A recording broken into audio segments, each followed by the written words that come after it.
It was supposed to be just another high-energy show in Luke Bryan's long and successful career. Fans packed the North Dakota State Fair, ready to dance and sing along to hits like "Country Girl, Shake It For Me." But during the final song of the night, something unexpected happened. A small object, reportedly a stress ball, came flying from the crowd and struck Luke in the face. He paused, visibly stunned, shielding his face with his hand. For a moment, the crowd held its breath. Then, in true Luke Bryan fashion, he shook it off, smiled, and finished the song with a laugh. That short, tense moment went viral almost instantly. And just like that, Luke Bryan was back in the headlines. Not because of a new album, not because of a TV appearance, but because of the way he handled being hit in the face during a live performance. It wasn't just the incident, it was the way he responded that reminded everyone who Luke Bryan really is. Unshakable, graceful, composed, and still one of country music's most beloved figures. But behind that moment is a much longer story, a journey marked by heartbreak, hustle, and humor. To understand why that incident meant so much to fans, you need to know the man behind the music. Luke Bryan was born Thomas Luther Bryan on July 17, 1976, in Leesburg, Georgia, a small southern town where everyone knew your name and most people worked with their hands. His father was a peanut farmer, and Luke spent his early life helping out on the family farm. It was a hard-working, humble upbringing, the kind of environment where dreams are big, but so is reality. Music had always been part of his life. He played guitar, sang in church, and by the time he was a teenager, he was performing locally. His older brother Chris was his biggest fan and cheerleader, encouraging Luke to follow his dream of becoming a country music star. But just days before Luke was set to move to Nashville at age 19, tragedy struck. Chris was killed in a car accident. Devastated and grounded by his love for his family, Luke postponed his dream and enrolled at Georgia Southern University. He stayed close to home, helping his family heal. Eventually, with the support of his parents, Luke made his move to Nashville. It wasn't easy. He started at the bottom, writing songs for other artists, playing small gigs, and networking any way he could. He got his first major break as a songwriter, penning the 2006 #1 hit. One hit, Good Directions, for Billy Currington. That success helped launch his own recording career. In 2007, Luke released his debut album, I'll Stay Me. It included early hits like All My Friends Say and We Rode in Trucks, showcasing his ability to blend modern country energy with traditional storytelling. He wasn't just another good-looking guy with a guitar. He was a serious artist with something to say. As his career picked up, Luke released Doin' My Thing in 2009, and then in 2011 came Tailgates and Tan Lines, the album that turned him into a household name. Songs like Country Girl, Shake It For Me, and Drunk on You dominated the airwaves. His sound was catchy but sincere. He wasn't trying to reinvent country music. He was just making music for people who lived the kind of life he'd grown up with. The 2013 album Crash My Party catapulted him to superstardom. It became one of the best-selling country albums of the decade, featuring hits like That's My Kind of Night, Play It Again, and Drink a Beer.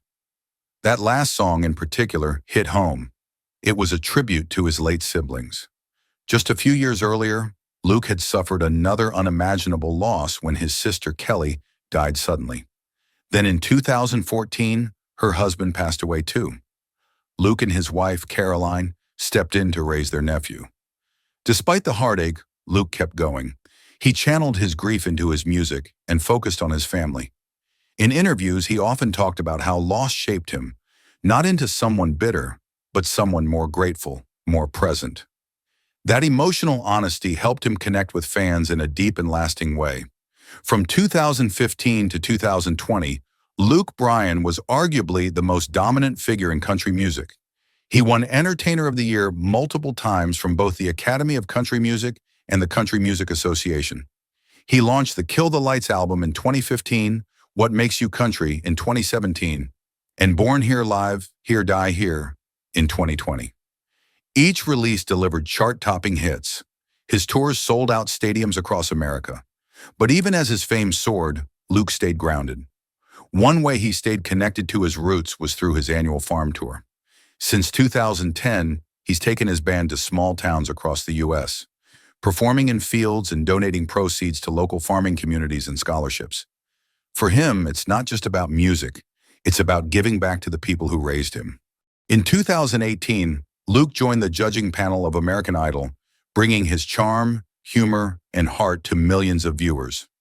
Unlike some TV personalities, Luke wasn't interested in being harsh or controversial. He wanted to support young artists. His natural kindness and relatability made him one of the show's most beloved judges, and he's remained with the program for 8 seasons.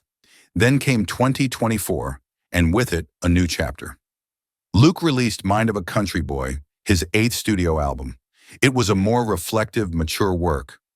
Songs like Love You, Miss You, Mean It, and But I Got a Beer in My Hand showed an artist who had been through the highs and lows of life and was still standing strong. Fans loved it. The album debuted in the top 5, and critics praised its balance of party tracks and emotional depth. That brings us to 2025 in the North Dakota State Fair. By now, Luke had become known not just for his music, but for his on-stage energy. He was famous for dancing like no one was watching, cracking jokes with the crowd, and creating a real party atmosphere at every show. But this time, something disrupted that vibe.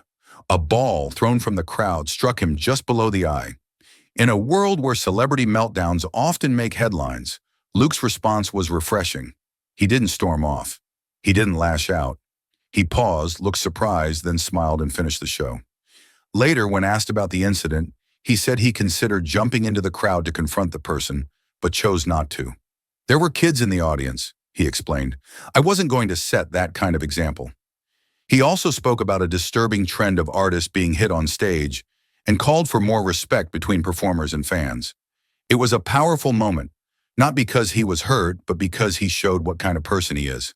He turned a moment of chaos into a reminder of what grace under pressure looks like.